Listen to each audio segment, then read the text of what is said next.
What do we want? Let's go Nimzo this time. Let's go Nimzo. No, let's not go Nimzo, says he. He says, let's go Catalan. And I say, let's not go Catalan. This is a very, very interesting conversation where we just keep on saying, let's not do this to one another. Okay, so a6 with the idea of b5. He's going to play a4. And then we bring the horse out here. Knight d2 is the theoretical line here. c4 square is super juicy for the horse. Now knight c4 can be met with knight e5. Trading that good knight off, which is still theory. And in that position, usually they drop back to a3 with the idea of kicking me out from e5. And then bringing the horse back. And there is some piece Saccharino IDs there that I need to figure out. We are following an amazing game, Korchnoi-Kasparov, where h3 happened. And I think, was it b5? And then f4, knight h5 was played. And Kasparov sacked the piece and mopped up like the absolute legend he is. I highly recommend you to check that game out after this.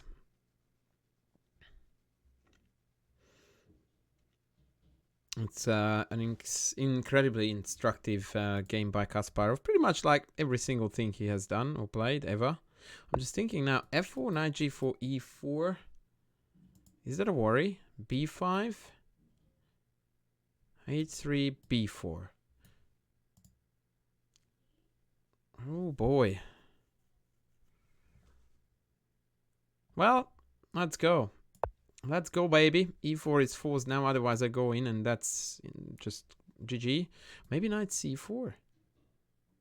b5, knight d6. Oh boy, what's going on?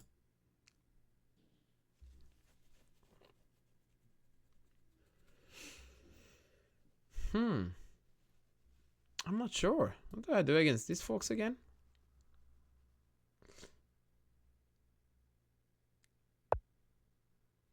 Yeah. Okay, I guess I go here, right? And then b5 is threatened. So b5, knight d6 was my gut instinct, but I just didn't see how to handle this. So now h3, b5, we are more than fine. No, we are not, because after take, rook takes, I can't jump in the end. That's a slight problema.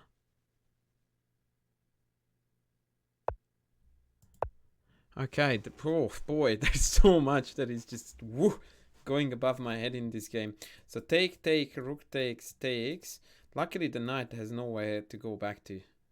Because knight d2 allows knight e3, knight a3 allows b4.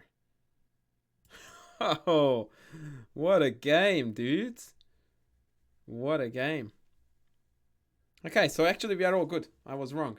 I did miss rook a8, but it's an irrelevant thing, I hope. Knight 8, maybe b4, knight b. Yeah, but then I just come here and I will regain the piece at least. So yeah, all G. All G. If takes, I take, and then g4 bleeds. Maybe g5. Ooh, that could actually get unpleasant. Maybe after takes, I. Oh. Ha. Oh yes, Baba. That's what we will do. I think I will take back on g4 instead of taking c4. Yeah? Yeah. Yeah. Yeah. If takes, knight takes. If knight d2 then bishop d4 check, king h1. And now we just need to teleport the queen here and then it's mate. How do we do that though? Maybe at that point we can play knight e3. Knight... What?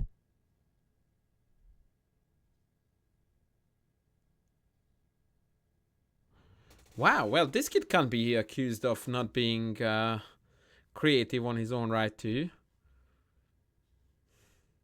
So this has really and truly turned into a who has got a bigger muscle fest.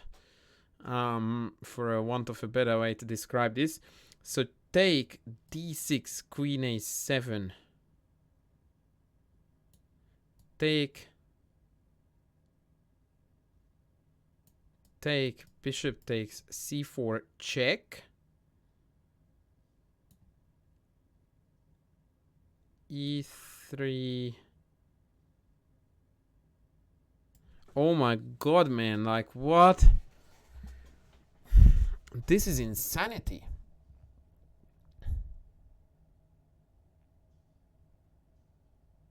Okay, there is no point for me to ponder about this because I don't have any other legal moves. So we have to go with this. I really love this. And if it does win for white, kudos to the opponent because I totally missed this. It's a beautiful tactic, but I don't think it's right.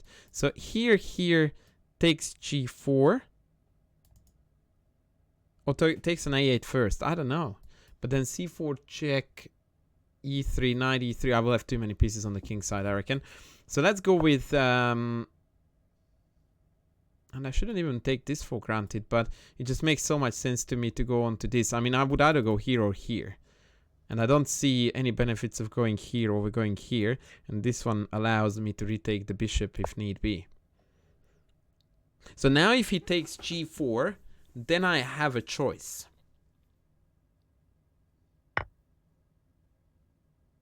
I wish he had taken on a8. I think now my position is too good. Because now I have check. And if the king goes away, then I can take this. And if he takes, I will take back with check. Except then he has e4.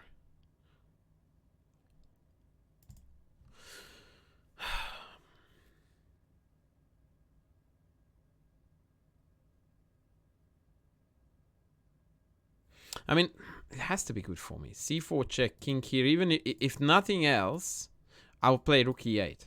Alright? And if g4, knight in, knight f2 check is threatened, the whole shebang is opening up. So let's go check.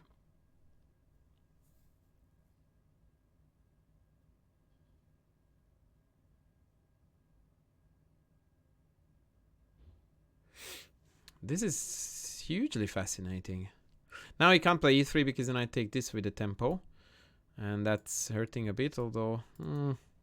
I'll see. I expect king h1. King h1, and then I have either knight here or rook here. So king h1, knight here, bishop takes. If knight f2, rook f2, queen f2, that's only one queen in there, and I can't really get the bishop on the long diagonal, can I? Now, so the thematic way to play that would be... Why is my mouse cord going 7 million times over the microphone cord? Very unpleasant. Okay, so what was I saying? King here, knight here, bishop here, queen here, pawn e4. That's actually quite annoying. Quite annoying, as Aussie men would say. Quite annoying.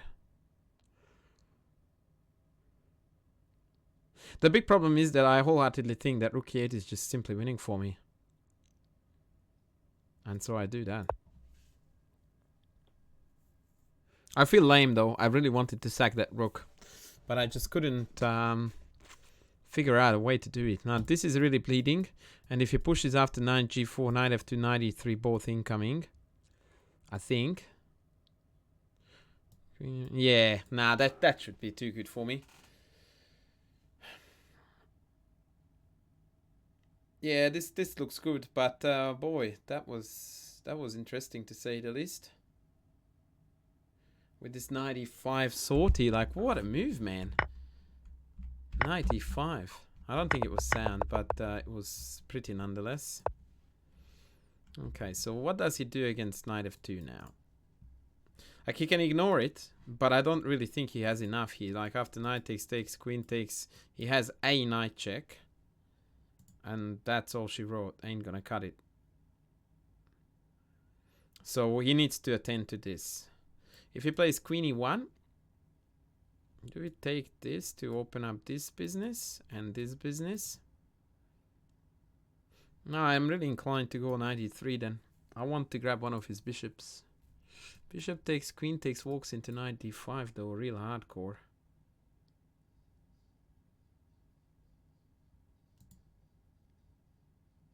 Yeah, queen e1 will need some love from me, some thinking. I could take this. Somehow it feels tempting. Okay, let's say they take back like so. Knight e3 takes. Queen takes knight d5. Then if I took on e2, then he would have had check. This looks to me like...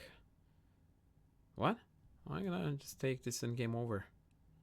Knight takes, bishop takes, queen takes, and then this hangs, right? So maybe he wants rook f3. Yeah, but then he doesn't have any play. I can even go queen d4. Okay, this is weird. That was a really poor move, and he played it very fast too. Yeah, okay, he's dead now. He's a pawn down. My bishops are really powerful. My king is safer than he is, and this pawn is at least as much a weakness as a strength or an asset. And on top of everything, this is hanging. So yeah, I expect rook here. Queen d4. Takes.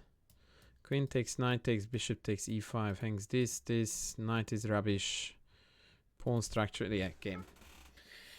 Alright, GG. G to the G. Fascinating duel. Lesson learned is that... what was the lesson we learned from it? To check out Korchnoi-Kasparov. It's good for you. Yeah, I did recommend this, like I said, but I just don't see what it does if I take this. So check. As in takes, if check, I just go here. And nothing. He can do nothing. If takes knight f6, I just take f4, and yeah. He can do nothing for being a little bit different. Maybe f5. Yeah, so you can just take this. Yeah, nah. Not good enough. As in, his attack is just too pale. I mean, let's face it, you can't really attack with pieces like that when I don't really have any serious weaknesses. It's good that he tried it. It was quite disappointing that he played e3. I reckon after queen e1, I still would have needed to work for this win a bit. And I didn't see a clear way to deliver said win. Yeah, I don't know. I really don't know what I would have played there. Knight b6. Now that is a move I guarantee you I didn't look at. But again, that doesn't necessarily mean it's bad. It means that I'm careless. So I've got a check here, but there is no way to utilize the check on potential check that is on that diagonal, is there? Like queen here takes knight d7, and now I don't have bishop d4. Can I divert the queen? Nah, not really. A knight f6 check is also pending. So likely my move is going to be bishop h3, but let me just look around one more time. Because I'm quite attracted to this concept. Can't make it work. Okay, let's go. It's a bit unpleasant because now the blockader of this pawn is gone. And so now this is becoming a bit of a nuisance. Queen f3, bishop g2, queen g2.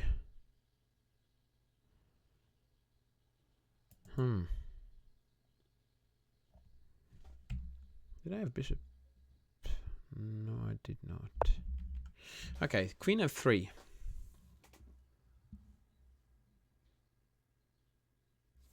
Maybe I can just take. Rook takes e4. Rook back, and I just get greedy and I take this. And then because d7 here is blocked, and then I can just okay. That's in I can win that endgame without too many dramas. I just realized now that after queen f3, even if I just trade everything here and take this here, he doesn't have enough. Because d7, rook d8, and that's a dark square. And he can't take that away from me. So for example, I can trade everything here, ef, rook f, bishop b2, d7, king here, rook e4, king f8, and I don't see what he can do. Yeah.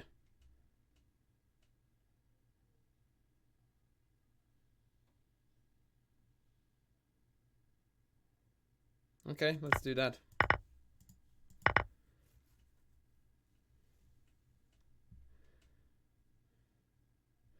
d7 here, rook e1 here.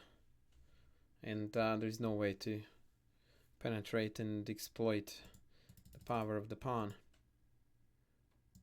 It's a bit hairy, but this is the nature of such endgames that if you feed it to the computer, it will tell you it's -20 or something like, you know, crazy winning for black.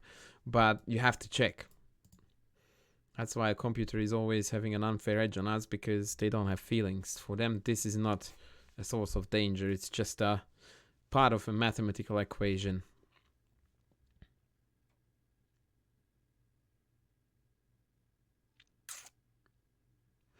And if he tries to reroute the knight, then I can just come here, and then the pawn is going to feel the heat.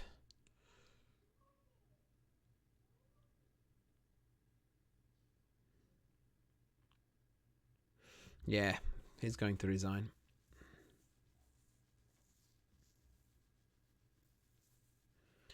I did. No, he's not. Oh, okay. He's trying his last trick, which is to trade the rooks off, which is not necessarily a silly idea.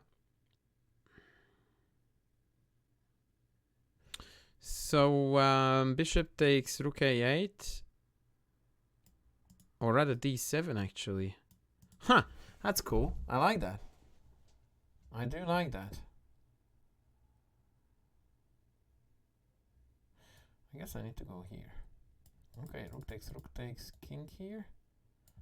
Knight c7. And then he can promote the pawn if there. This looks like the right move to me. d7 king here.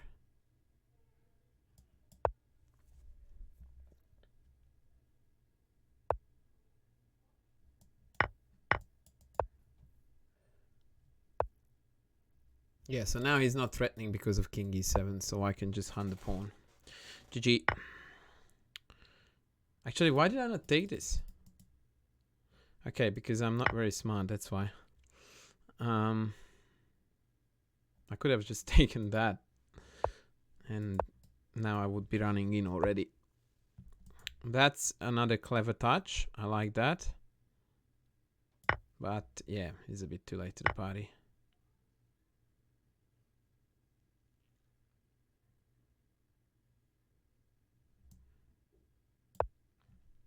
We defend this pawn, we come here, we trade this off, and then 3 pawns are rolling in. Matter of fact, if he goes here, I play f3. Now if I go here, he has no schach. GG. Alrighty. Okay, let's have a quick look at this.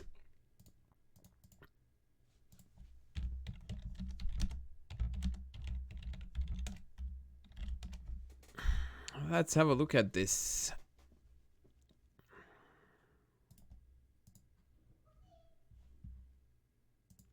Very quickly. So, until here, I felt we were in the good. And I'm pretty sure that I copied the Korchnoi-Kasparov game well. Bugger it. Oh yeah, I think I did actually. Bishop d7, all good. f4. Actually, how can I bring this thing up again? What is this book thing? How do I check? Oh, that's how I check. Oh, come on. It's Korchnoi-Kasparov, dudes. Give me Korchnoi-Kasparov. Surely it gives me recent games, that's why.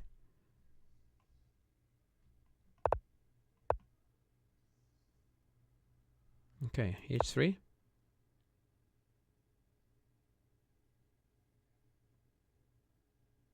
No, something is missing here, folks.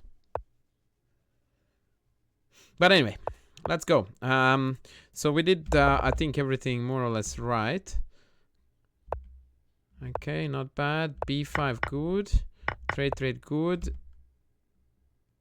And after this, I wanted to take this. Is that bad? No. It's not bad, but it's not the best. So apparently just take here.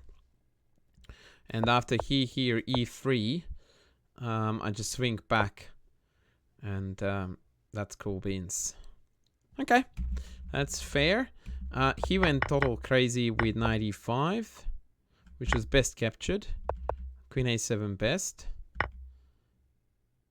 Check correct.